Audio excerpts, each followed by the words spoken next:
Angkor से लेकर खजुराहो और हम्पी तक प्राचीन मंदिरों की ये वास्तुकला सिर्फ स्थापत्य नहीं है, ये रहस्य है। एक ऐसा ज्ञान जो आज भी वैज्ञानिकों को चकित करता है। ये सिर्फ पत्थर नहीं है, ये देवताओं की भाषा में घड़ी गई कविताएं हैं। जब आप अंगकोर के मंदिरों को देखते हैं या खजुराहो की दीवारों को या हम्पी के खंभों को छूते हैं, तो आप इतिहास को नहीं, एक चेतना को महसूस करते हैं। एक ऐसी चेतना जिसने पत्थरों को जीवन दिया।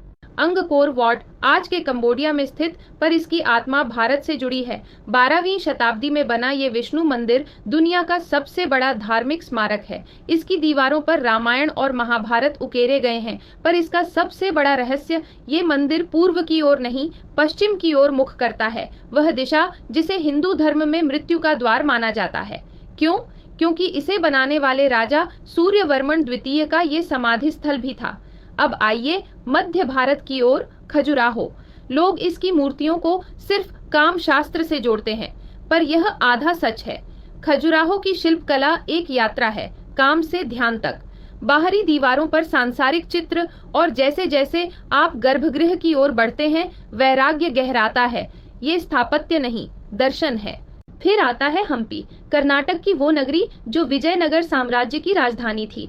यहाँ के मंदिरों में केवल पूजा नहीं होती थी, यहाँ वास्तु ध्वनि बन जाता था। विजय विट्ठल मंदिर के संगीत स्तंभों को छूने पर सप्त स्वर निकलते हैं। एक ऐसा संगम जहाँ विज्ञान, कला और भक्ति तीनों एक हो जाते हैं।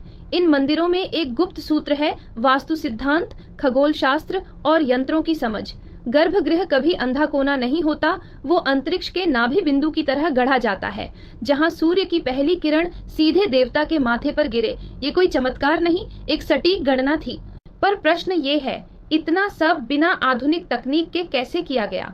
क्या ये सिर्फ इंजीनियरिंग थी या कोई उच्च चेतना जो आज भी हमारी समझ से परे है? क्योंकि ये मंदिर न सिर्फ ईश्वर को समर्पित है, ये उस शिल्प और ज्ञान के प्रमाण है जो मनुष्य को देवत्व की ओर ले जाता है। ये मंदिर चुप है, पर जो सुनना चाहे उनके लिए ये गूंजते हैं।